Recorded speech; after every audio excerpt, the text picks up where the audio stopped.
Thank you to all the participants, all the esteemed participants of the SAC Hermeneutics course. Before we start, it is Shishta Parampara, it is tradition established by our acharyas that we should do something in order to ensure auspiciousness. And definitely today is such a time that we all are in need of great auspiciousness around the world. So therefore, certainly we should do something to ensure auspiciousness.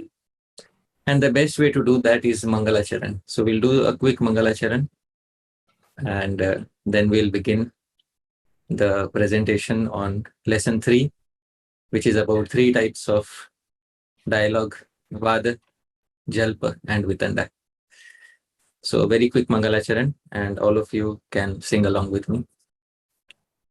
Om Jnanatimirandhasya Jnananjanashalakaya Chakshurunmilitam Yena Tasmai Shri Gurave Namaha. Namah Om Vishnupadaya Krishnapreshthaya Bhutale Shrimate Bhaktivedanta Swamin Namine. Namaste Saraswate Deve Gauravani Pracharine Nirvishesha Shunyavadi Paschatya Desha Tarine. Namo Mahavadanyaya Krishna Prema Pradayate Krishnaya Krishna Chaitanya Namne Gauratvishe Namaha. हे कृष्ण करुणा सिंधो दीनबंधो जगत्पते गोपेश गोपिका कांत राधा कांत नमोस्तुते तप्त कांचन गौरांगी राधे वृंदावनेश्वरी वृषभानुसुते देवी प्रणमामि हरिप्रिये वाञ्छाकल्पतरुभ्यश्च कृपा सिन्धुभ्य एव च पतितानां पावनेभ्यो वैष्णवेभ्यो नमो नमः। जय श्री कृष्ण चैतन्य प्रभु नित्यानंद श्री अद्वैत गदाधर श्रीवासादि गौर भक्त वृंद। हरे कृष्ण कृष्ण कृष्ण हरे हरे, हरे राम राम राम हरे हरे। श्रील प्रभुपाद की जय, अनंत कोटि वैष्णव वृंद की जय, निताई गौर प्रेमानंदे, हरि हरि बोल। So once again, welcome dear devotees to this third lesson of our hermeneutics course, and I would like to thank each and every one of you who is present here in the audience. I've always said that between the speaker and the audience is much more important, because on a particular day a speaker may not arrive, but the katha will still go on, the presentation will still go on, somebody else may host the presentation. But if on a particular day the audience doesn't arrive, then there cannot be any presentation. So between the speaker and the audience, you are present as the audience. You are certainly more important than the speaker. I thank you wholeheartedly for being present here today. Before we begin, I hope that all of you have gone through the Home Fun workbook, and there are a few things which were listed in the Home Fun workbook, preparation Home Fun, which we had to do. I'll quickly show these things, and these are the things which we are supposed to do as Home Fun preparation, which is summary hermeneutics. There was a summary workbook which showed some color images about vada, jalpa, and vitanda, the 3 types of discussion. Then bookmark, understanding Shastra and Srila Prabhupada, participant handbook, and we should have lesson 3 in it, and supplementary material. So in case you have not seen one or more of these things, no worries.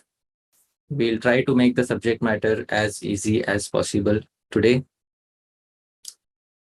I would like to begin with a presentation regarding the 3 types of discussion. Here, our current lesson, which is lesson number 3 in the participants handbook, is about three types of Shastric discussions, and especially what are constructive Shastric conversations. And it has often happened with almost all of us that we often come across a person who has a difference of opinion with us on any subject matter. And it is very natural for two people to have differences of opinion. Not only do all of us in the material world who are known as conditioned living entities have differences of opinions, but Srila Prabhupada also used to mention that even amongst liberated souls and great acharyas, there are differences of opinion. In a letter addressed to his disciple, Srila Prabhupada mentioned the following. Prabhupada said, as for your question about Shantaras and the opinions of Rupa Goswami and Sridhar Swami, I don't remember. You can send me the appropriate passages, and there is no reason why acharyas cannot differ on certain points. So Srila Prabhupada is absolutely clear here that even amongst acharyas, there are certain differences of opinion. So according to Kaimutya Nyaya, Kaimutya means the logic of what to speak of. That is known as Kaimutya Nyaya. So if there can be differences of opinion amongst great acharyas, then what to speak of? Differences of opinion between conditioned living entities in the material world. Certainly, we are a society in which various individuals have various opinions on various subject matters. And there are bound to be differences of opinion, and that is the sign of a healthy society. Because a famous American movie producer, he once said that if two men on the same job agree all the time, then one of them is useless. So if two people have the exact same opinions on all topics, then one of them is irrelevant. In order to have a personality, one must have a distinct opinion from someone else. And he further continued, and if they disagree all the time, then both are useless. So we have to find some common grounds, and we have to have some points of difference. And that is how the society in general works. Now, whenever we come across a difference of opinion in the Vaishnava society, we should know what are the proper techniques to resolve a difference of opinion. And if we know these proper techniques of resolving differences of opinion, then it will greatly assist us in our relationships with Vaishnavas, and it will greatly prevent the possibility of committing aparadhas or offenses against Vaishnavas. So it is important for us to understand the concept of katha, the concept of vada, the concept of jalpa, and the concept of vitanda. Now, these may all sound like very technical terms, but in this presentation, we will try to simplify all these terms so that in our day-to-day lives, we can make use of these terms and we can understand what sort of a discussion is worth having, especially when there is a difference of opinion between us and someone else. Now, before we begin, there is a very nice verse in the Srimad Bhagavatam which squarely blames Krishna for all differences of opinion. So if there is a difference of opinion that we are having, if we are fighting against each other in the Vaishnava society. Somebody says we should take medicine on Ekadashi. Somebody else says no, we should not take medicine on Ekadashi, and both of them have a good fight on the internet about it. And we should ultimately place the blame of the difference of opinion on Krishna, because that is what the Srimad Bhagavatam says. The Bhagavatam very clearly mentions the following verse.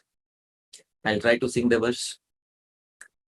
Yachaktayo vadatang vadinam vai vivad samvad bhuvo bhavanti kurvanti chaisham muhuratma moham tasmai namonanta gunaya bhumne. Srila Prabhupada translates this. It is in the 6th canto, chapter 4, verse 31. Let me offer my respectful obeisances unto the all-pervading Supreme Personality of Godhead, who possesses unlimited transcendental qualities. Acting from within the cores of the hearts of all philosophers who propagate various views, he causes them to forget their own souls, while sometimes agreeing and sometimes disagreeing amongst themselves. Thus, he creates within this material world a situation in which they are unable to come to a conclusion. I offer my obeisances unto him.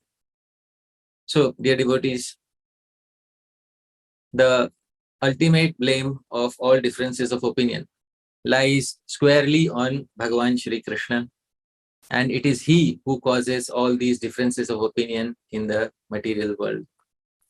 But obviously, if Krishna is the one who causes differences of opinion, Krishna has also developed tools and means to resolve differences of opinions. And it is those tools and means which have been given by our acharyas that we can use in order to have constructive discussions. And sometimes a constructive discussion is not possible. For example, two devotees may have a difference of opinion on whether medicine can be taken on Ekadashi. And one devotee may be arguing very logically, and another one stops arguing logically and starts assassinating the character of the other devotee. So in such situations, what should we do? That also has been specified by our previous acharyas. So, in order to understand all this, we should understand that these differences of opinion which arise between two individuals in the material world, which mainly arise due to differences of perception, differences of time, differences of place, differences of circumstance, differences of personalities and samskars. And there are various other factors which lead to two people having differences of opinion over the same subject matter. The most important thing is a difference of opinion has to be over the same subject matter. As we can see in this particular diagram, that both individuals are arguing over the same subject matter, and both of them have differences of opinion because they are perceiving it from different angles. So, moving ahead, we have to understand something. What is the meaning of these two terms, katha and vada? If my screen is hidden due to the Zoom controls, then I'll read it out, the meaning of katha and vada. So what is the meaning of katha and vada? First, we will learn about these two terms. So what is katha and what is vada?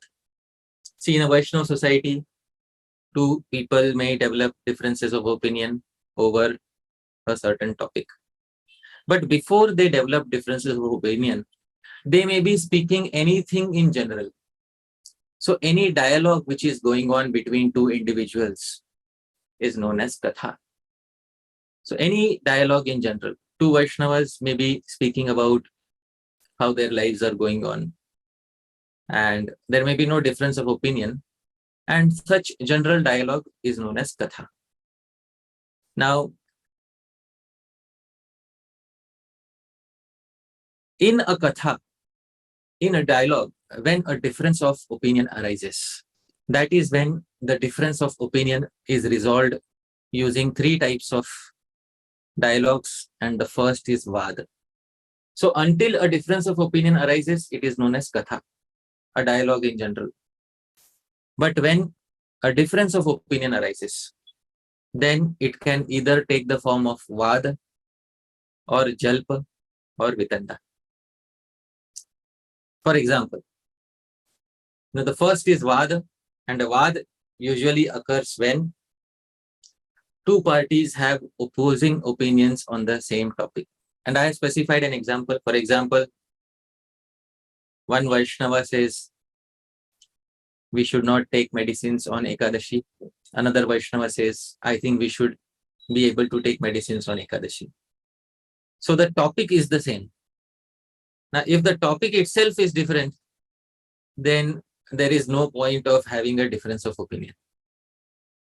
For example, if one Vaishnava says that I believe, one should not take medicines on Ekadashi, and another one says, but I have heard that we can take peanuts on Ekadashi. So these two people, the topic is completely different. In order to have a difference of opinion, it should be sheltered in the same topic. So differences of opinion have to be sheltered in the same topic. That is when we know that it is a difference of opinion. And a vad type of discussion, it occurs when both parties want to honestly arrive at the truth. Both of them want to honestly know what is the truth. And both agree on the common tools or means used to arrive at the conclusion. Both of them decide that these are the tools which we both commonly agree upon.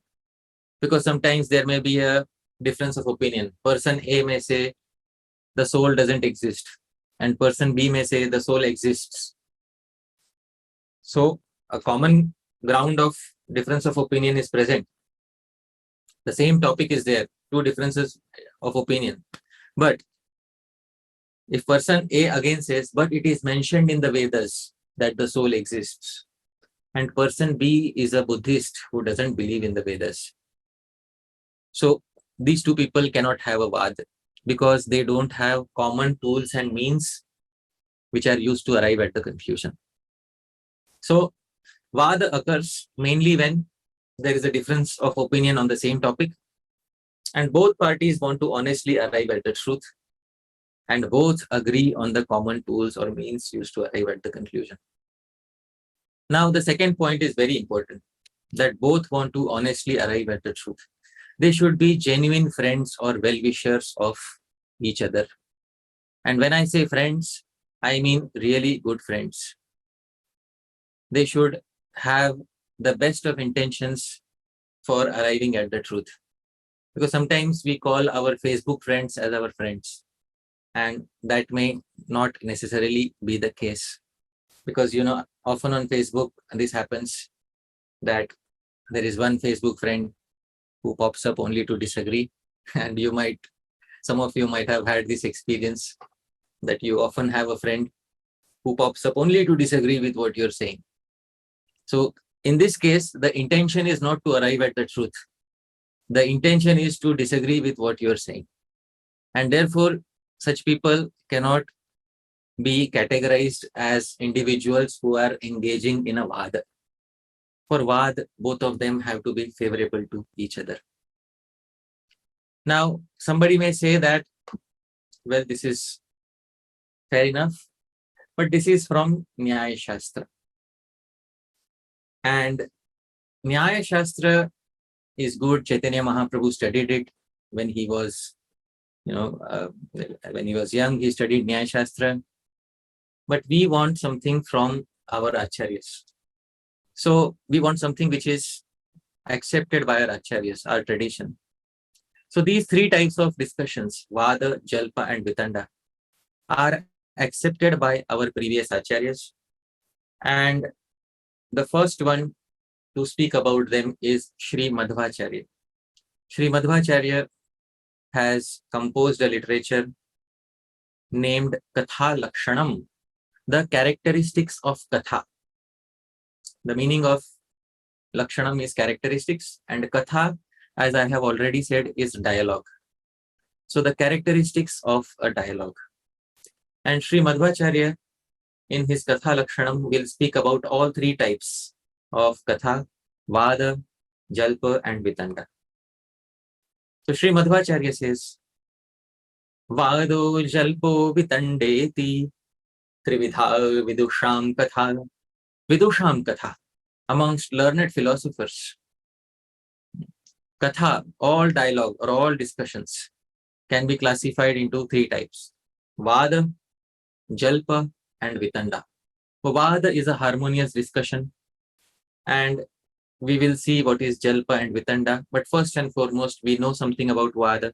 Vada is a harmonious discussion where two people who have the best of intentions for each other are engaging in a favorable dialogue or favorable discussion solely for arriving at the truth. That is vada. Now, Sri Madhvacharya defines what is vada. We have already seen this in the previous slides, but we will hear it from him again. He says, Tattva nirnayam uddishya kevalam guru shishya yoga kathanyasham apisatam vado val samiteh shubha. The Sri Madhvacharya says, Kevalam guru shishya yoga, discussions primarily between spiritual master and disciple. I have said primarily, I have not said only, I said primarily between. I have translated it as primarily between spiritual master and disciple. Because these discussions can also happen between other people who are not related to each other as guru and disciple, but maybe thorough well-wishers of each other. They are sadhus. So these discussions that are auspiciously aimed only at establishing the truth. Tattva nirnayam uddishya. This is what Madhvacharya said. They are aimed only at establishing the truth. Vado va samite shubha. They are described by the learned as vada. Such discussions, when a difference of opinion arises, but both parties are aiming only at establishing the truth.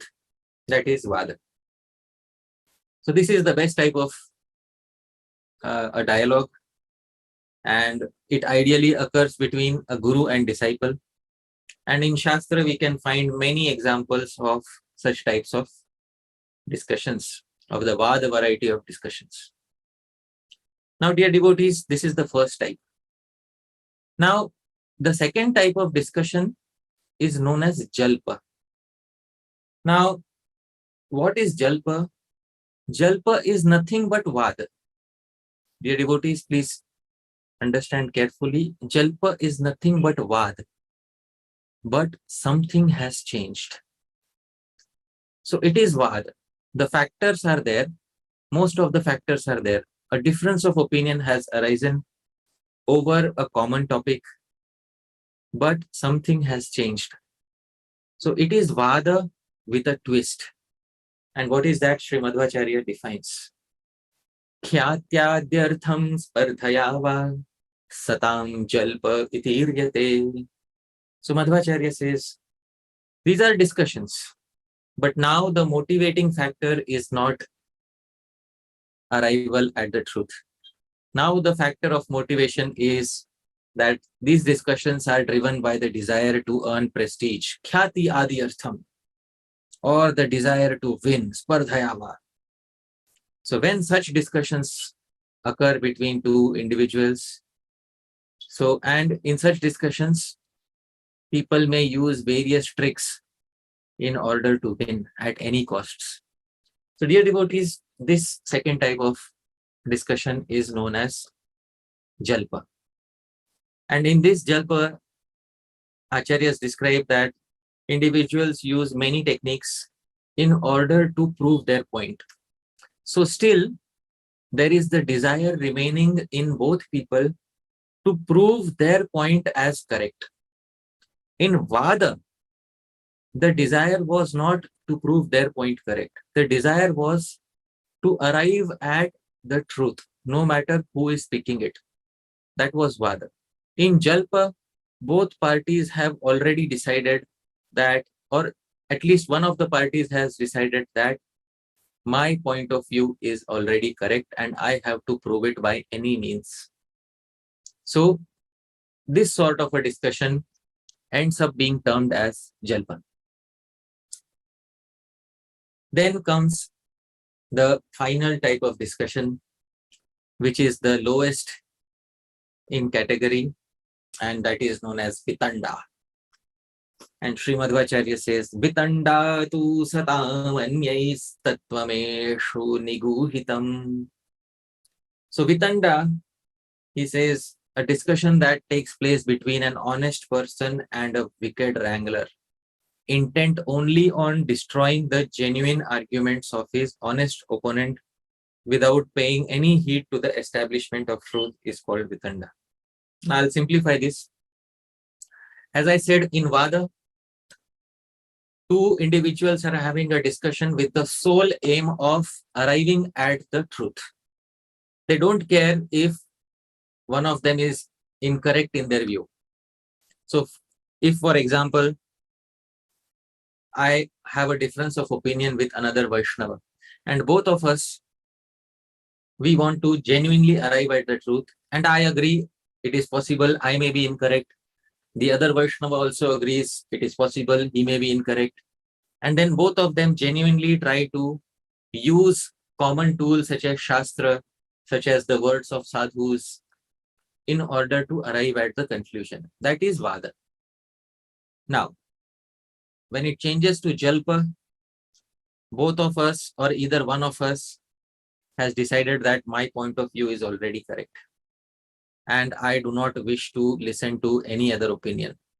I will establish my opinion as the correct one because I am the expert in this subject matter, or because I want to win at any cost, or because I'll get some benefit by winning. So there may be any reason. Sometimes debate competitions are organized, and in debate competitions, people are already given their respective sides which they have to select. And the person who stands up and argues, he has to defend his side by any means in modern debate competitions. But this is not the way of debating in traditional Nyaya Shastra. Traditional Nyaya Shastra, both people have to understand that we may be incorrect and our point of view may be proven incorrect. If that is the case, I have to end up accepting the other person's point of view. And I will do so happily. And that sort of a discussion is vada. But when one has to stick to one's point of view till the very end and prove it correct, that is jalpa.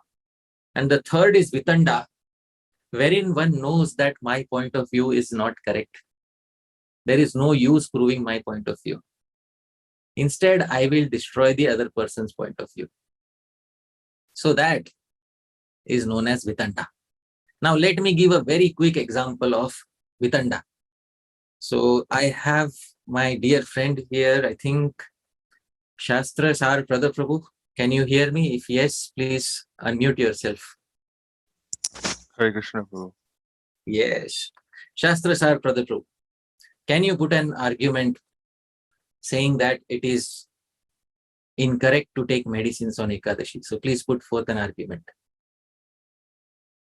Sometimes, Prabhu, there might be we avoid certain foods on Ekadashi, and those ingredients are definitely there in certain medicines, and those medicines should be avoided because otherwise then you are committing a great offense.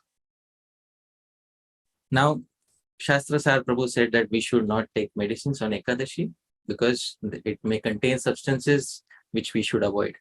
Now, if I am a person who is engaged in vitanda, I will say, hey, but what are you saying, Shastra Sar Prabhu? On other days, I found you eating chocolate. So what are you speaking about Ekadashi? So this sort of an argument in which I did not pay any heed to his line of thought and instead I tried to destroy his argument without proving anything from my side. This, dear devotees, is vitandavad, is vitanda. the worst type of argument in a discussion. So this obviously should be avoided by all of us. Now, as devotees, we should also understand which type of discussion we should engage in. And Krishna himself says in the Bhagavad Gita that vada pravadatam aham. Although in English till now, we have heard it translated roughly as amongst arguers, I am the argument. But all previous acharyas have translated this as follows. Amongst arguers, I am vada. When two people are having a discussion, then actually I am vada. Between vada, jalpa and vitanda, Krishna says vadaha pravadatam aham. I am actually vada. I am not jalpa. I am not vitanda. So dear devotees, if we want to ever engage in a discussion, we should engage in that discussion which represents Krishna. And amongst all types of discussions which represent Krishna, that is only vada is the type of discussion which represents Krishna. And that is when we know that we are on the correct side of Krishna. So this is a very good pramana which tells us that we should always engage in vada. Now, sometimes we may also find another meaning of vada described in Shastra. The primary meaning of vada, I have already explained. A discussion in which two people who have the best intentions for each other and they have a difference of opinion, because it's natural to have a difference of opinion, but they honestly aim to arrive at the truth. That is vada. That was the primary meaning of vada. Sometimes in Shastra, another meaning of vada is seen. So vada sometimes also means vivada, argumentation. So vada traditionally was translated as honest, genuine discussion, but sometimes vada is also translated as vivada, argumentation. And when vada is translated as vivada or argumentation, then the acharyas say vado navalambhya. Narad Bhakti Sutra. Do not take shelter of vada. But here vada doesn't mean that vada which we saw from Madhvacharya. Vada here means vivada, argumentation, which means jalpa or vitanda. So see, actually vada means the best type of discussion, but sometimes the same term gets used in a completely opposite context. So when we see vada being interpreted as argument, that is not the primary meaning of vada. Vada as argument is secondary meaning. The primary meaning of vada is honest, genuine discussion. But sometimes in Shastra we see such meanings. Vado na avalambhya. Don't take shelter of vada. Also in the Srimad Bhagavatam, Shushka vada vivadena kanchit paksham samashrayet. A devotee should never speak like a mere logician or skeptic or take any side whatsoever in vada vivada, useless arguments. So here also vada and vivada. So vada has been used in the context of useless vivada arguments. So this is the secondary meaning of vada, which we should also note down. But the primary meaning of vada is most important for us, and that we have seen from the writings of Sri Madhvacharya. So the aim of this entire presentation is that when we are having differences of opinions with other Vaishnavas, the best type of discussion to have is vada. And the Bhagavad Gita, Krishna himself says, vadaha pravadatan aham. Amongst all individuals who are having discussions, I am the best type of discussion, that is vada, which they have. But I am not vivada. I am not jalpa. I am not vitanda. So I am not these lower categories of discussions. Krishna is 24 karat pure gold discussion, which is aimed specifically at arriving at the truth. Krishna doesn't like any adulteration in such discussions. So dear devotees, let's keep that in mind. And let's note the two meanings of vada, but we always want to use the primary meaning of vada as far as possible. Now, a question arises. All right, it's very nice. Textbook definitions are very nice. We all love textbook definitions. Anya bhilashita shunyam Jnana karmadi anavritam anukulyena krishnanu shilanam bhaktiruttama. That the best devotional service is free of material desires, uncovered by karma, jnana and other philosophies. And we all love those textbook definitions, but when it comes to real life, then we know that real life situations often fall short of textbook definitions. And in real life, we may often come across situations when people are engaging in jalpa or vitanda. If people engage in jalpa or vitanda, then what should we do? Especially modern day discussions are often driven by vitanda, the spirit of destroying another person without establishing anything from one's own side. And especially in an age where people can create anonymous accounts on various websites and use those anonymous accounts to target other people, wherein you are not even accountable for your own identity. In such an age, it is very easy for a person to engage in vitanda, to make an anonymous account and to start commenting on somebody else's posts, somebody else's articles, simply to destroy whatever they have said. And if that happens with us, especially if somebody is engaging in vitanda with us, then we should learn a very simple art. And that is the art of keeping quiet. It is such an important art that if mastered, then it gives great benefit. Prabhupada often used to say, Mauna doesn't mean keeping quiet, but Mauna means speaking only for Krishna. That is how Prabhupada used to say. But Mauna also has a secondary meaning, that is keeping complete silence. And such silence is very much appreciated, especially when situations of vitanda are going on.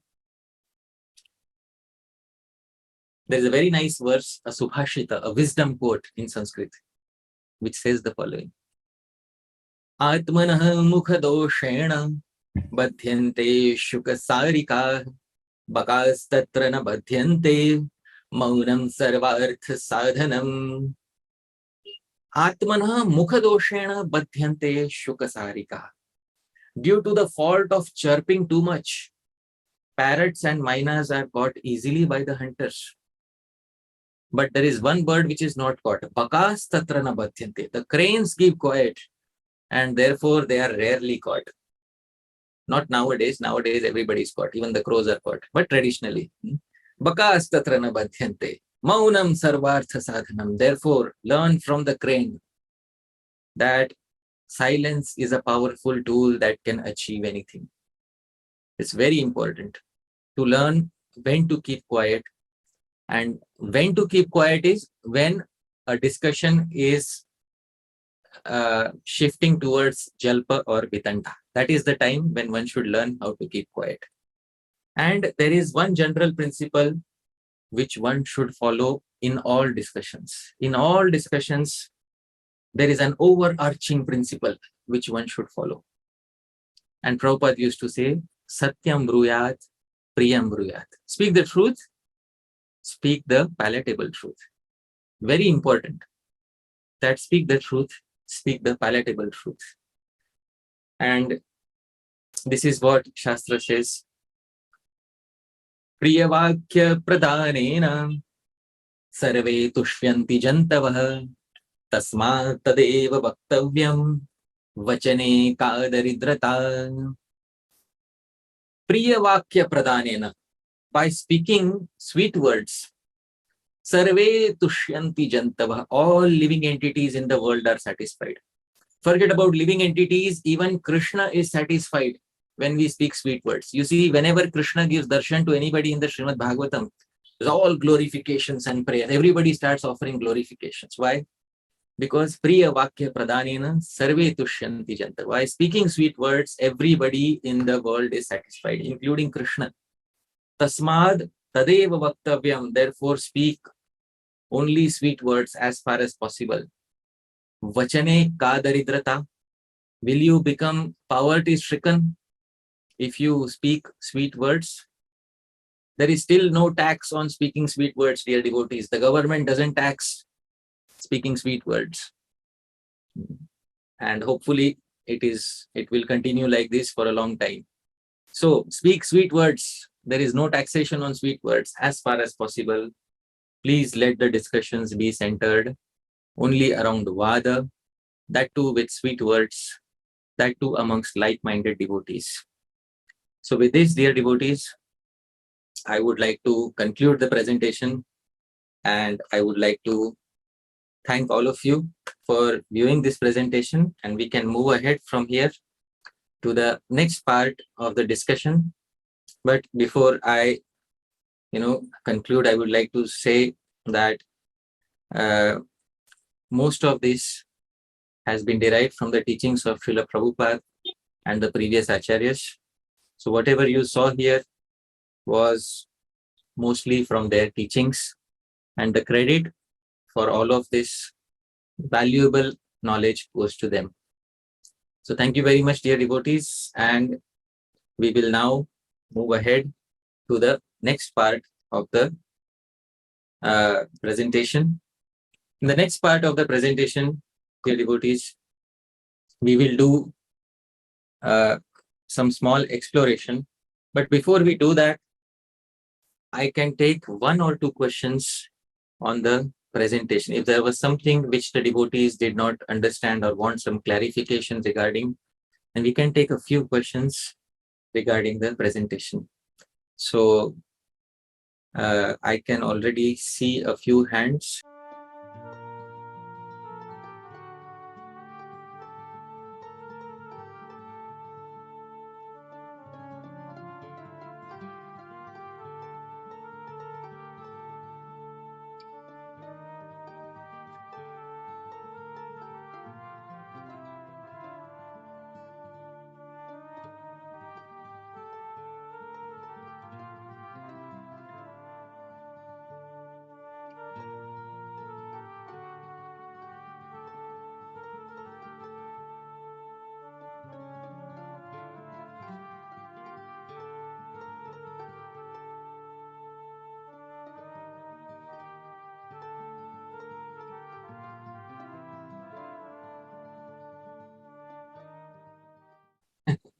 Very nice. Thank you so much. That's a brilliant question. So between friends, do we become gurus or disciples of each other? The answer is yes. Because in the Krishna Bhajanamrita of Shri Narahari Sarkar, there is a very nice statement which he makes. Sarve Vaishnava Guravaha. All Vaishnavas are our gurus. So that statement is very important for us. And this is characterized by Sri Chaitanya Mahaprabhu. Chaitanya Mahaprabhu, there is a pastime with Gopal Guru Goswami. He was earlier only known as Gopal. And one day when Chaitanya Mahaprabhu was going to his morning duties and Chaitanya Mahaprabhu was holding his tongue, and Gopal asked him, why are you holding your tongue? So Chaitanya Mahaprabhu said, well, I don't want to chant when I am in an impure state of body. And Gopal immediately said, but well, at the moment of death, everyone is usually in an impure state of body. So Chaitanya Mahaprabhu said, oh, Gopal Guru. Although it was in a friendly way, Chaitanya Mahaprabhu called him Guru. But that name stuck with him forever, Gopal Guru, although they were like friends. So we should understand, sometimes Vaishnavas, even though they are friends, they act as Guru. And what better example than Krishna and Arjuna? Arjuna was keeping his hands on the shoulders of Krishna till Krishna showed him that my universal form is so big that I have eaten up everyone on the battlefield. Till that time, Arjuna was thinking that, oh, this is my friend. And later we realized that some of our friends are actually worthy of becoming gurus. So we should understand that it doesn't always mean, guru doesn't always mean mantra guru or a guru who gives mantra. It sometimes means people who give tiny instructions that can revolutionize our lives. So I hope this answer clarifies your doubt.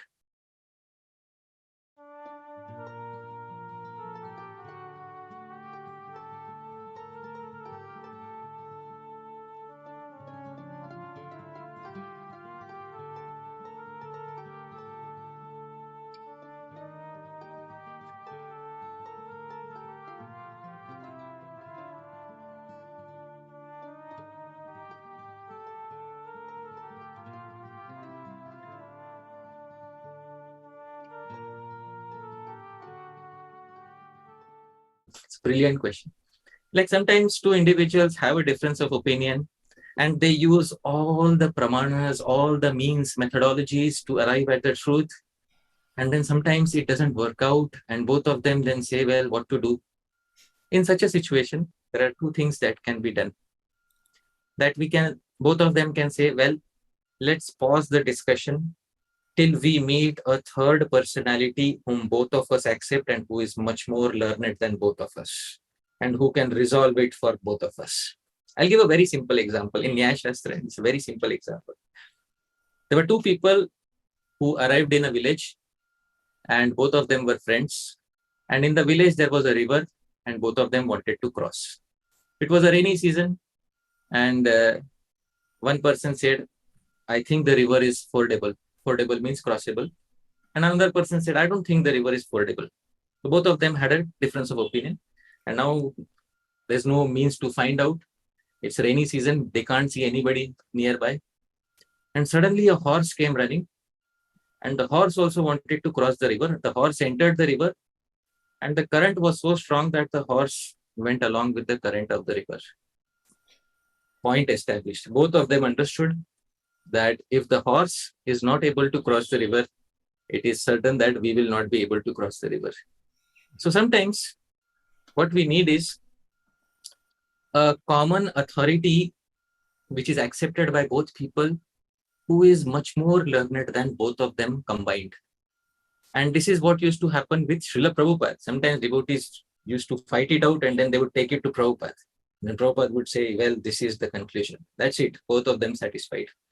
So sometimes now we don't have the physical presence of Prabhupada, so we can't go and ask him every time, what should we do in this regard? But the living tradition of solving doubts is always there. So we should always have a living tradition of having experienced Vaishnavas who are very learned, who can resolve the doubts of the newer generations. So that is the best way of solving it. Until that point, both people should say, let's just pause it. Let's just pause the discussion, or as you said, let's just agree to disagree for the time being, not forever. For the time being, let's agree to disagree. So I hope that answer satisfies your query. Hare Krishna.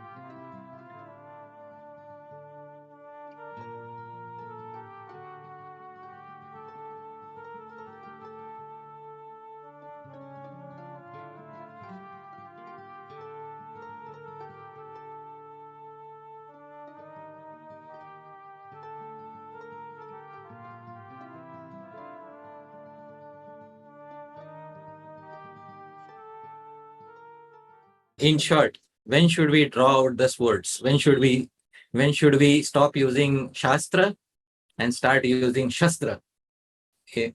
Or like it happened in Mahabharata. Or are there limitations?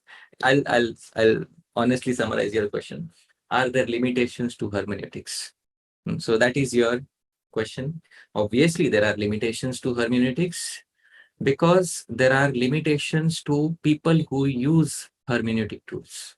The limitations are not in Shastra per se. The limitations are in people who make use of Shastra. And because they make use of Shastra in order to achieve unjust means, therefore Shastra itself becomes handicapped in a certain way and says, I cannot help beyond this point. Sorry, sir. This is all that I could help. Like Krishna went to resolve the differences of opinion between Kauravas and Pandavas. And Krishna said, well, according to Shastra and according to Dharma, you should give back the Pandavas their kingdom. And Bhishma said, I agree. And Vidur said, I agree. And finally, Kaurava said, but all of you are already biased. So we don't agree to you. Select somebody neutral. Well, there is one person who is neutral. Kripacharya, finally, Kripacharya Kripacharya said, well, I'm in a very difficult position now. What should I do? And Kripacharya was asked finally. Kripacharya said, well, according to the calculations of the sun and moon, the Pandavas have successfully completed their exile. And Duryodhan then again became very angry at Kripacharya. You are eating from my plate and then you are disregarding me. So this was the point in which one of the parties has disregarded the injunctions of Shastra, and then the Shastra becomes helpless in front of such a person. So hermeneutics has limitations because people do not always have the best of intentions. Otherwise, if people have the best of intentions and if they are learned enough in Shastra, then Shastra can help them reconcile almost all the points related to spiritual life. So I hope that answers the query. Thank you. This reminds me, there is a discussion which is coming up, which is going on in the Vaishnava circles. This is regarding how many strands of tulsi should we wear. And apparently a Shastra Praman has not been found. So I'm going to be writing an article on this very soon about how many strands of tulsi one has to wear and what is the Praman from Shastra. So, okay, I think we can take one more question, one quick question.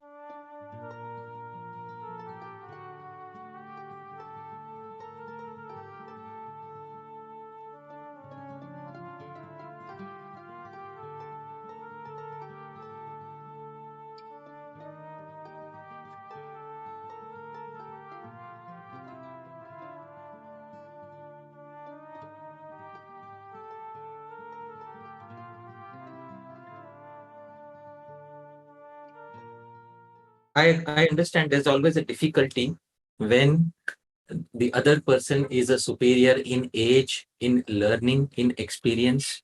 So there's always a difficulty in presenting a counter argument to that. But despite this, previous authorities have done that. Like Parikshit Maharaj, he knew Shukdev Goswami is very superior. But he did not hesitate in asking, why did Krishna behave immorally when he went out and had Ras Leela with the wives of the Gopas? Or it did not prevent Arjuna from telling Krishna that, Krishna, controlling my mind is more difficult than controlling the wind, so I give up. So these personalities also, although they are related to each other as disciple and guru, when it comes to genuine doubts, and they know that their intention is not to defeat the guru, their intention is to arrive at the truth. In arriving at the truth, even if you have to put an opinion contradictory to Lord Brahma, don't hesitate in doing so. But when it comes to winning something simply for the sake of prestige, then one should not engage in any argument, not with one's senior, not with one's equal, not with one's junior. So I hope when it comes to arriving at the truth, one can even put forth an argument which appears contradictory to Lord Brahma. But other than that, please, it is not worth entering into it, even if one is an equal or a junior. So I hope that clarifies. So I think I think the time is up for questions and answers.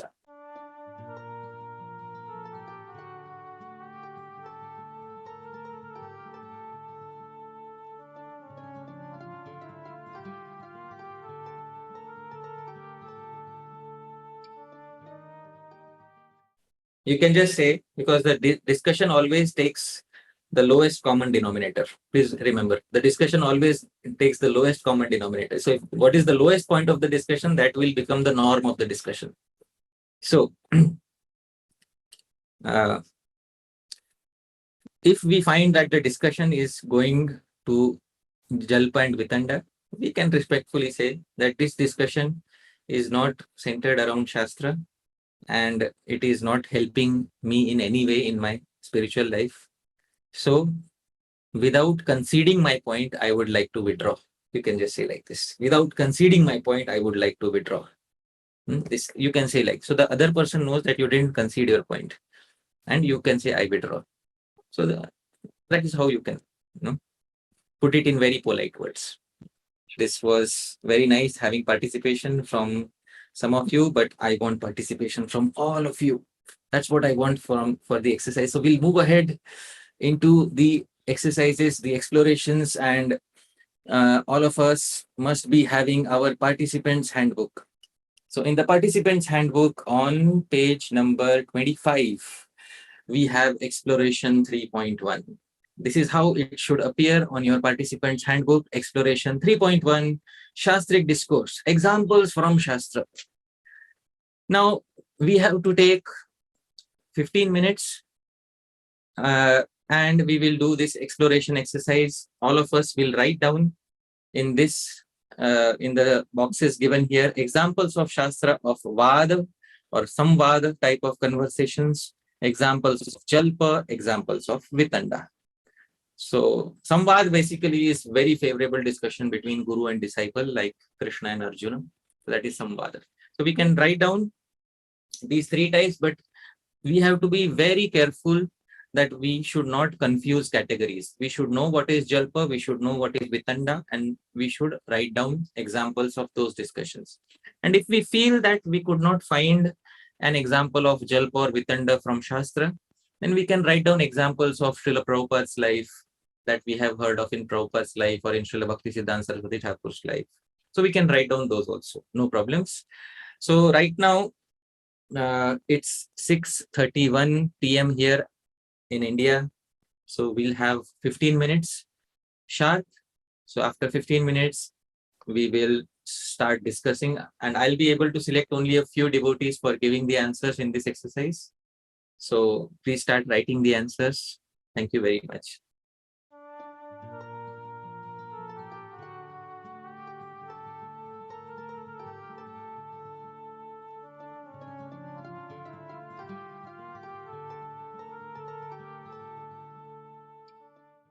Thank you for participating in the exploration exercise 3.1.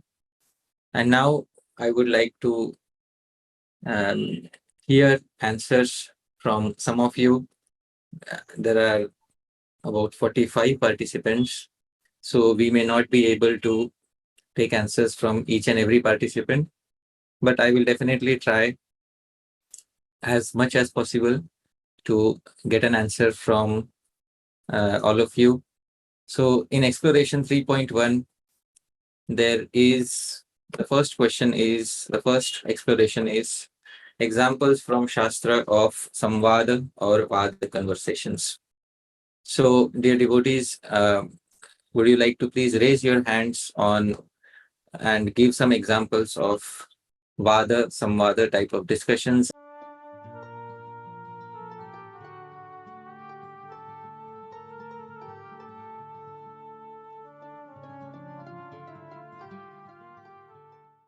So the conversation between Yamadutas and Yamaraj, and the conversation between Yamadutas and Vishnudutas, because the Vishnudutas emerge as the clear superior party, and they are, at least they do not allow the Yamadutas to take Ajamil away.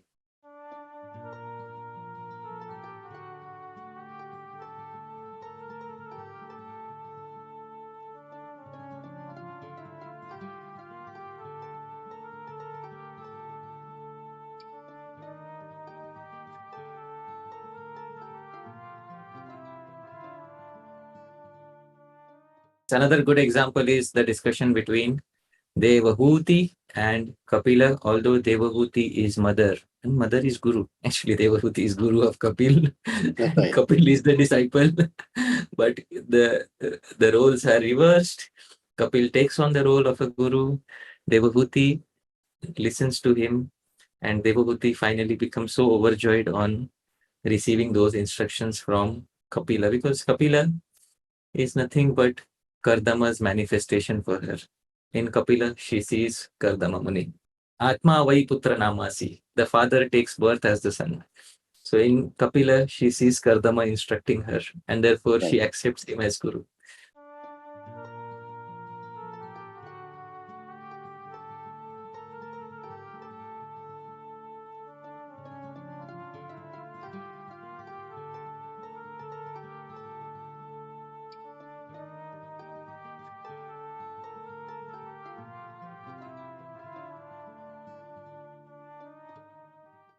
Yes, yes, it is vada because they all arrived at a harmonious conclusion, which was, indeed what Krishna wanted in that situation. So thank you so much. The discussion which Draupadi had, and there was a difference of opinion about what should be done with Ashwathama, but finally they arrived at the proper conclusion. Thank you so much.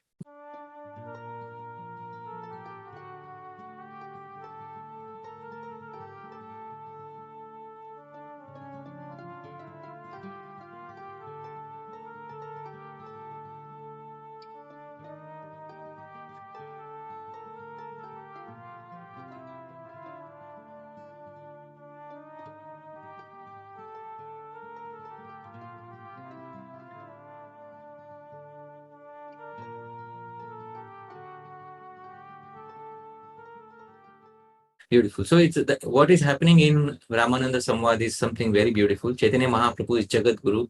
He's come to teach the entire world.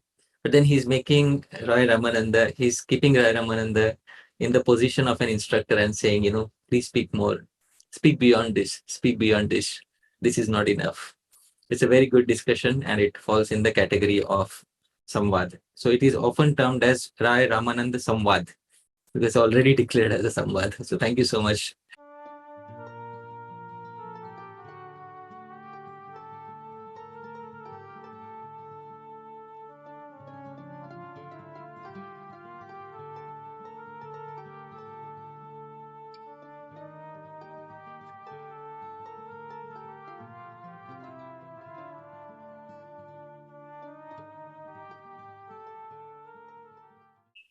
Yeah, because there is a difference of opinion. Dhruva wants to continue the slaughter. Dhruva is not satisfied. Dhruva would like to leave only Kuber alive. Everyone else he wants to finish off. so, so there is clearly an unmentioned difference of opinion there. And the Yakshas want to slaughter Dhruva. And obviously somebody has to mediate. So somebody comes and both of them accept the common authority. Dhruva accepts, Yaksha accepts. So that's how the vada is resolved. But this vada took on, instead of being a vada in Shastra, this was a vada in Shastra. It ended up using, but it's a very nice example. Thank you so much. See, all the Matajis are giving brilliant examples. So I'm very happy that, we are having a very good presence of Vaishnavis here. Thank you very much. So this was Vada. Easy to find examples, but now we have to go one step lower. So from Swargalok, we come to Bhulok, and, we come to Jalpa. And Jalpa, we have to give certain examples. Now, those of you who have already given examples of Vada, please put your hands down so we can give another chance to other Vaishnavas and Vaishnavis. So I would like to see here examples of Jalpa.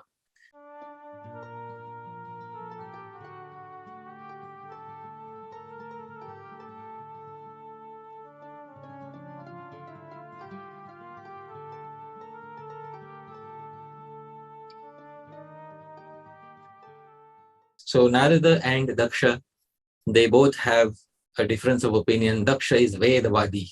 He believes firmly in Karma Kand. He believes that in order to renounce, you must first at least experience what is enjoyment. And Narad, since your birth, you never experienced any material enjoyment. What do you know about material enjoyment, Narad? I, Daksha, I am expert in sacrifices. So don't teach me what is material enjoyment and what it is not. So in this way, they have a difference of opinion, refuse to accept each other's authority, and it leads to, a not so favorable outcome.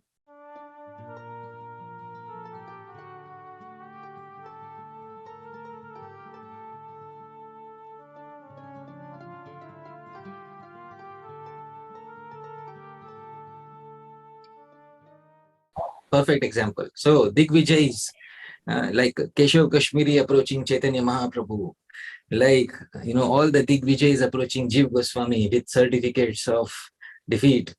And then what Jiv Goswami does is, okay, where should I sign? Tell me, where should I sign? Okay, I will sign here. See, manuscripts don't survive more than 200 years unless they are copied. So Jiv Goswami knows that, So he signs. Very rarely manuscripts survive for long if they are preserved. Otherwise, these loose manuscripts don't survive. So it has no value. That piece of paper has no value. So okay, I sign on this manuscript. Very well. Are you happy now? Okay. Hare Krishna. So very nice example. Thank you. Thank you so much.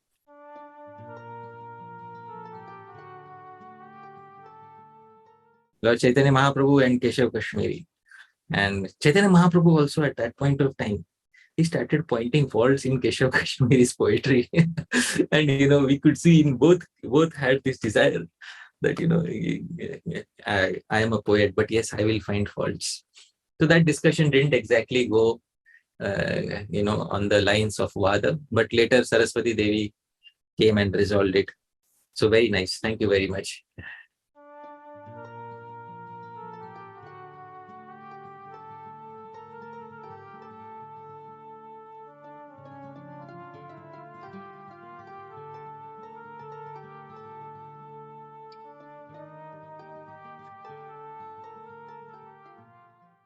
Yeah, I think that was a separate incident. There was a Brahmana named Vallabha who told Rupa Goswami, you're writing Bhakti Rasamrit Sindhu.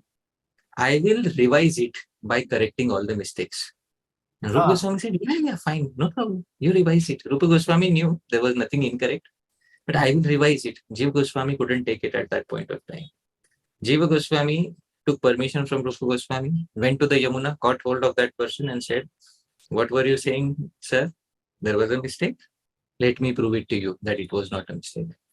So that was a separate incident, but a separate incident occurred with Srila Jiva Goswami also, when people used to come to him because, Jiva Goswami, the backbone of Gaudiya Vaishnava Sampradaya.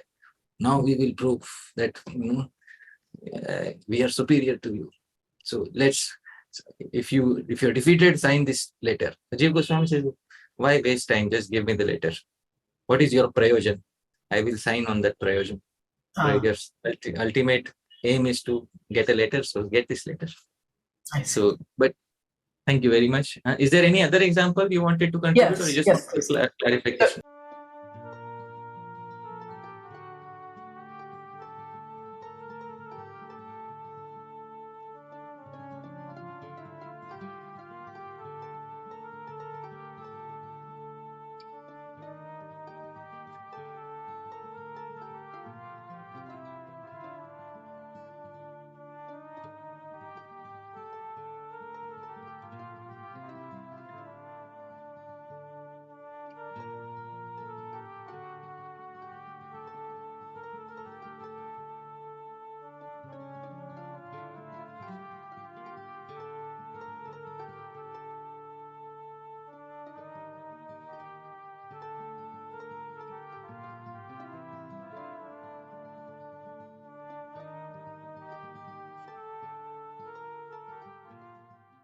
It's a clear example of spiting one's nose to win an argument. So that is what it is. So yes, thank you so much. And Sri Haridas Thakur politely walked away. He did the correct thing. Maunam sarvartha sadhanam. As I said in the presentation, sometimes mauna or keeping silent is the best thing to do. Walk away, keep silent. So we'll take one more example.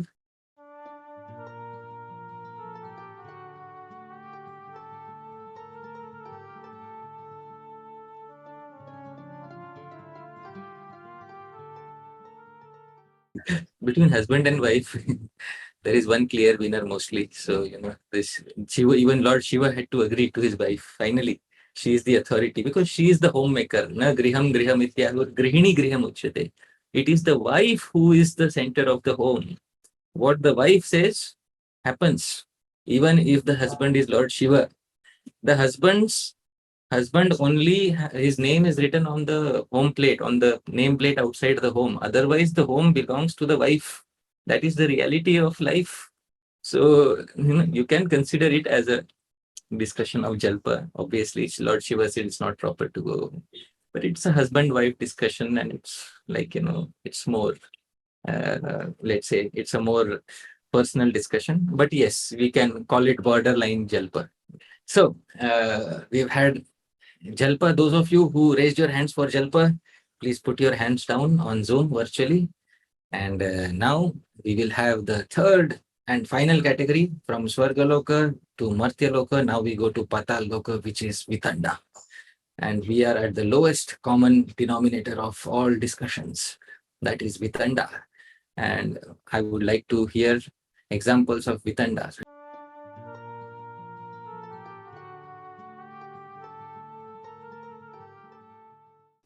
Yes, Ramachandra Puri, he doesn't see, he himself within his heart, he had no specific position to prove, but he wanted to, criticize Chaitanya Mahaprabhu. His only intention was he wanted to critique the character of Chaitanya Mahaprabhu. So very nice and a good example of Vitanda.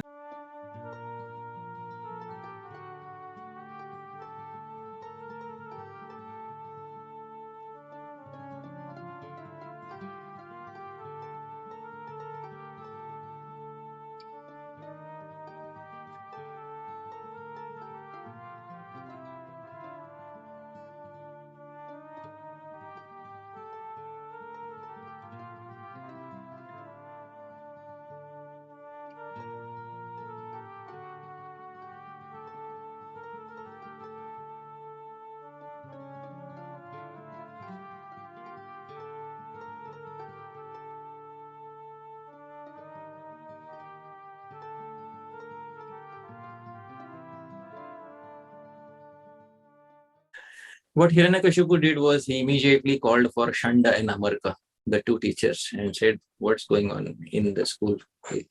Are you teaching according to the syllabus or are you deviating from the prescribed syllabus?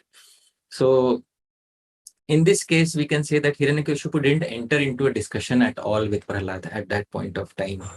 But in the final discussion, when, Bhagavan had to appear in order to prove, that is when Hiranyakashipu was willing to slaughter Prahlad. The final discussion when, they were asking that, is your Bhagavan present everywhere? And Prahlad said, yes, he's present everywhere. And then Hiranyakashipu is not intent on establishing anything. Right now, he's not even intent on establishing himself as God. He just wants to defeat Prahlad's point that God, Vishnu, is not Bhagavan. That is when, at that point of time, you can clearly say that it entered into a Vitanda sort of discussion.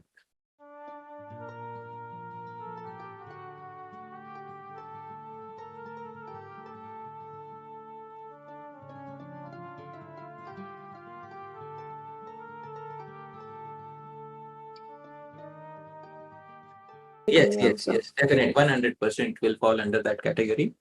And I said it was, definitely, it was 100, it was clearly Vitanda in the final discussion between Prahlad and Hiranyakashipu. Yes. So, yes, thank you so much. This was a good example.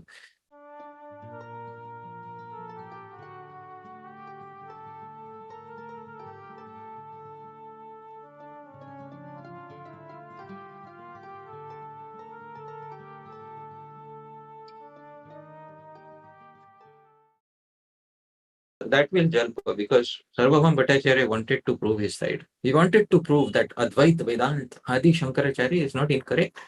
He is the first philosopher to comment on Vedanta Sutras.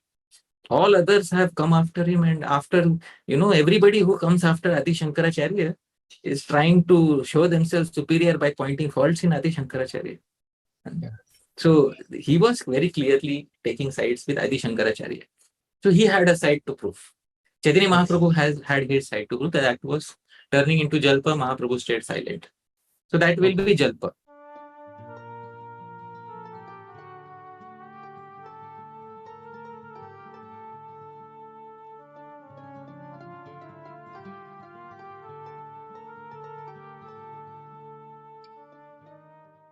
Yeah. So he was not willing to accept any position from Ambarish Maharaj, and willing to straight away curse. So very good point. Thank you very much. So I'm sorry if I could not, give attention to all the hands that were raised. So I will raise my hands and say thank you very much. With both hands raised, thank you very much for participating in the discussion. Now we'll move ahead to the second exploration, 3.2. And this shouldn't require much time. There are 4 questions, and each question we can, we can take a total of about 5 to 8 minutes to answer these questions very quickly. In 1 or 2 sentences, we have to write, how do you feel when you hear, participate in, or initiate samvad or vad? How do you feel when you do that in jalpa? How do you feel when you hear or participate in vitanda? And fourth is, can you identify 3 contemporary Vaishnavas who you think handle conversations on the internet very nicely? Okay, so let's take 5 quick minutes and write down, answers, 1 sentence answers to the first 3, and 3 examples for the 4th question. So 5 minutes from now. Hare Krishna.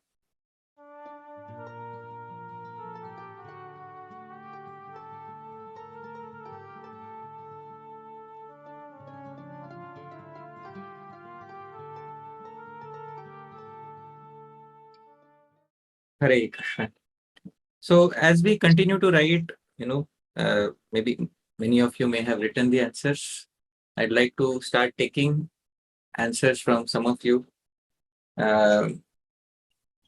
Let's begin with first question. How do you feel when you hear, participate in, or initiate a samvad or vada conversation?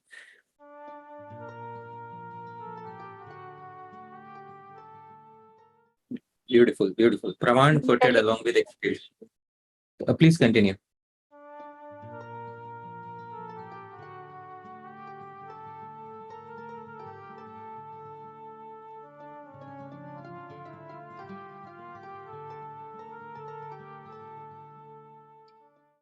Thank you. Thank you so much. So such discussion should continue. They are like the free flow of Ganga, which, give pleasure to everyone. Thank you so much.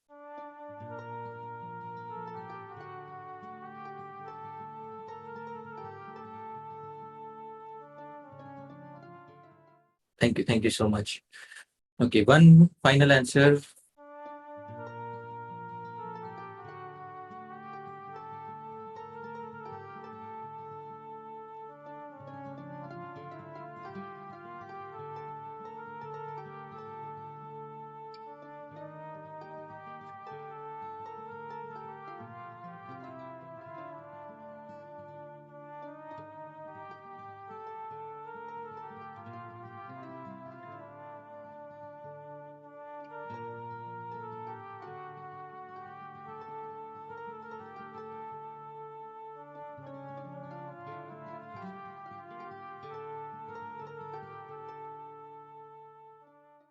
Yeah.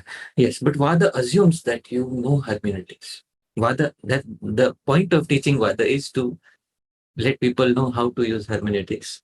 So, assuming that devotees know how to use the tools properly, assuming that they have the required knowledge, how does a Vada discussion feel?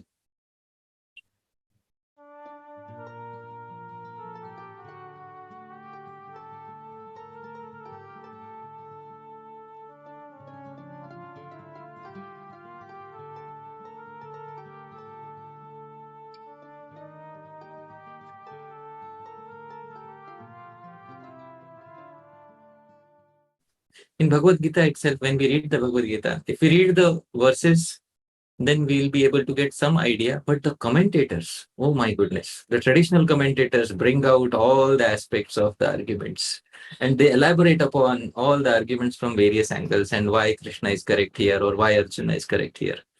So in many occasions, I found those, samvadas to be very enlivening.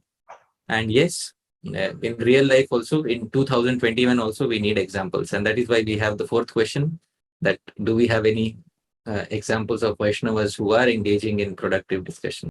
So that was Vada. Regarding Jalpa, how do you feel? I would like to take answers from other devotees. Dear devotees, please raise your hands if you would like to contribute. For Jalpa, how do you feel when you hear Jalpa?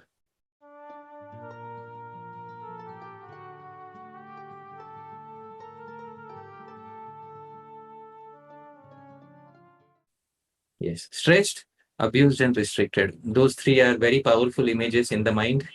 And that is how, devotees often feel when they engage in a jalpa. discussion. Thank you so much. Let's take another example.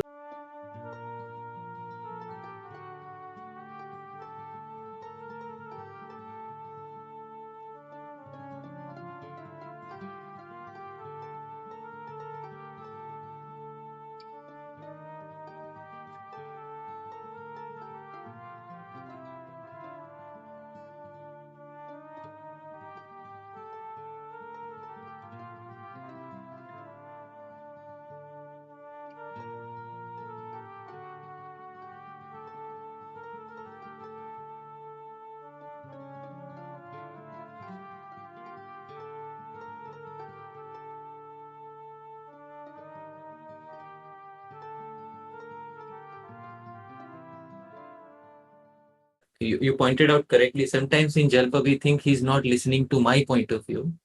And then sometimes we become a part of the problem, because when we say that he's not listening to me, that means we also are insisting more that people listen to us rather than listening to what Shastra has to say or what our hermeneutical tools have to say. But very nice. Sometimes a jalpa is frustrating because we are a part of that jalpa. We ourselves contribute to that jalpa. So yes, that often happens. It has happened with me many times, and the end result is spoiled relationships. And one last I would like to take.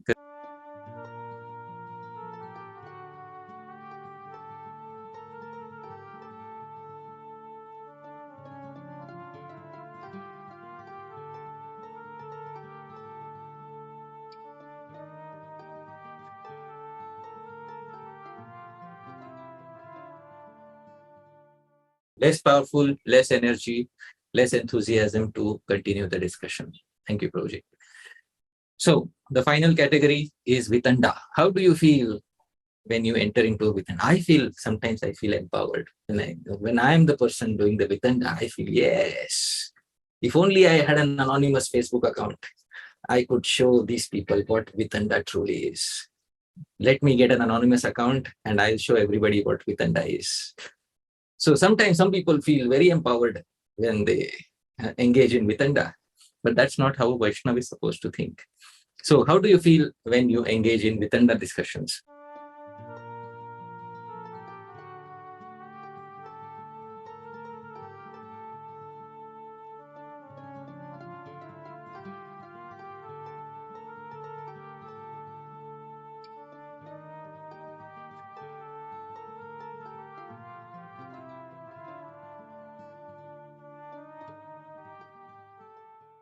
Yes. Very importantly, chanting is disturbed. Sometimes a devotee is chanting Hare Krishna, Hare Krishna, and somebody posted a new comment on your article. Oh my goodness, just 1 minute. What did he say? Let me type out my refutation of his refutation. So that sort of behavior, it obviously disturbs our Harinam and our sadhana in general. Very nice. Thank you so much. And anyone else who would like to specify how they feel in a vitanda?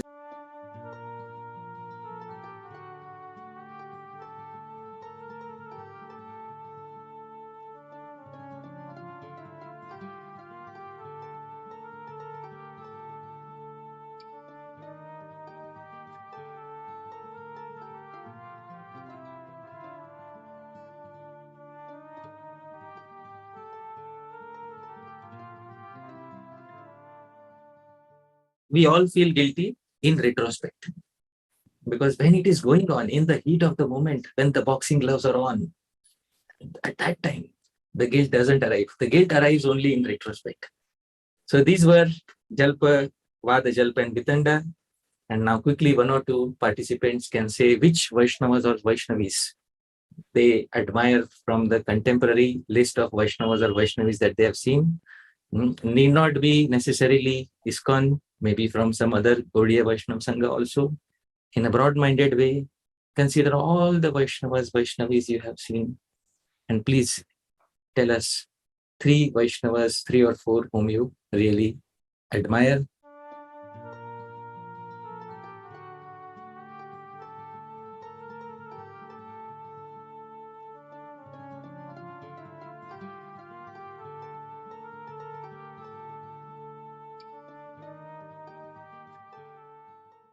beautiful project. So Madhavananda Prabhu, very good example. Madhavananda, I have worked with Madhavananda Prabhu for, I think, now around 15 years, and it has been a very rewarding experience. So Madhavananda Prabhu is one such Vaishnava.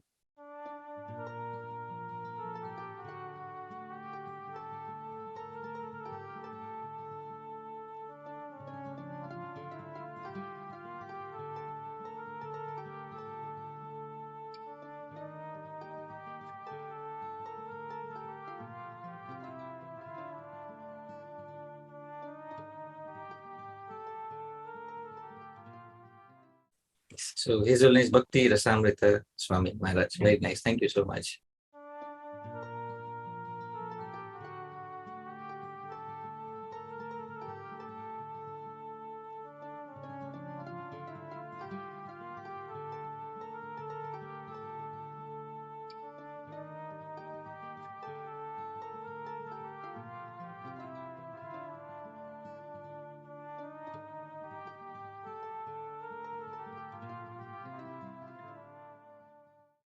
Okay. So Chaitanya Charan Prabhu, very nice. Chaitanya Charan Prabhu is a very dear friend, associate in SAC, and beautiful experiences with him. Even all differences of opinion handled very nicely by him always. Very nice, perfect gentleman, very nice Vaishnava. Thank you, Prabhu.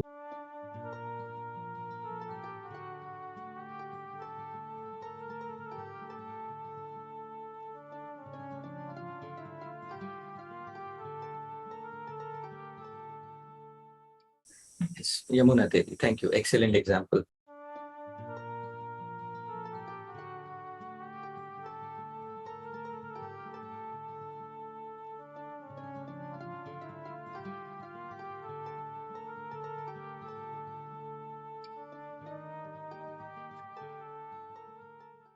Okay, one last.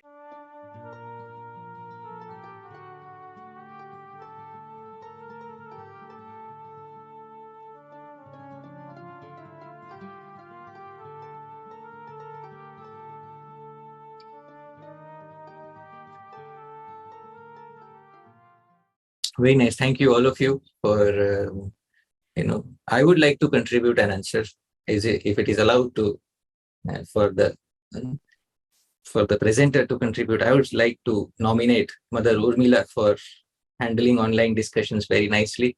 I think I have seen her being targeted and sometimes at the receiving end of many nasty comments, but she is, she takes it very easily and doesn't respond back. So I think I would like to, in my notebook, I would like to write her name amongst the names of the Vaishnavas who are in. But I have a confession to make, Hari Pārṣada Prabhu. Right, yes. So my confession is that I used to actually delight in jalpa and vitanda. I used to find delight in it, to defeat others and see them squirm, my superior knowledge of Shastra and arguing skills. And it was such a dirty and disgusting thing. And I owe to you, actually, even before we started this hermeneutic project, I don't know if I ever told you, but it was something that you said. My whole awareness opened. And I realized that engaging in jalpa and vitanda was evil, intensely evil. It wasn't just like a problem or a small thing, or, but it was actually intensely evil. It was deep disrespect for another jiva, what to speak of another Vaishnava. It was intense pride. And it was also often taking enjoyment at the suffering and defeat of someone else. And I realized it was not really that different from meat eating, someone who takes delight at the slaughter of another living entity. And so I can't say that I've adhered to it 100%, but I have really made a concerted effort to absolutely avoid and vitanda. But if I'm successful in that, that is in a large part due to you. And thank you very much. All credit to my Gurujanas. In my childhood, I tried to engage in vitanda. My Guru immediately chastised me. So all credit to them. All credit to Srila Prabhupada and the previous acharyas.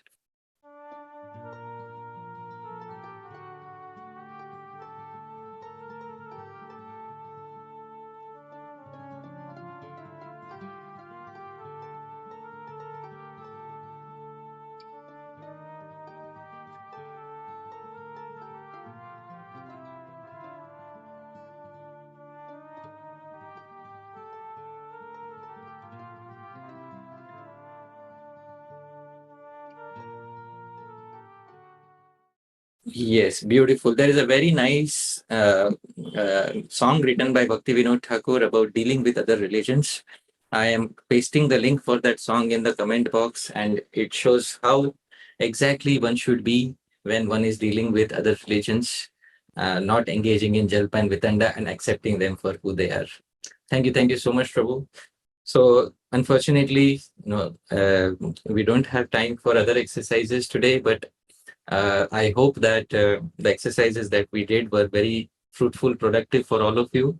The main aim of this lesson was to convey the various types of discussions, vada, jalpa, and vitanda, and what are the discussions that we should engage in primarily. I would really like to thank all of you, and I would like to thank Mother Urmila, the entire Shastric Advisory Committee for hosting this wonderful seminar on hermeneutics, all the participants. I'd like to end by saying, Yadatra sphalitam kinchit vidvamsah purayantu tat, Yadatra saushthavam kinchit tat guroreva menahi. Yadatra sphalitam kinchit. If there was any mistake in what I said, vidvamsah, you are all vidvans, you are all learned people. Purayantu tat, please correct my mistakes. Yadatra saushthavam kinchit. But if there was anything nice that was said, a single sentence, a single word, a single alphabet, a single syllable, half a syllable, Tad Guru Reva. It belongs to my Gurujanas. May nahi. It definitely doesn't belong to me. Thank you very much, dear devotees. Jagat Guru, Srila Prabhupada ki jai. Anant Koti Vaishnav Vrinda ki jai. Nidai Gaur Premanande. Hari Hari Bol.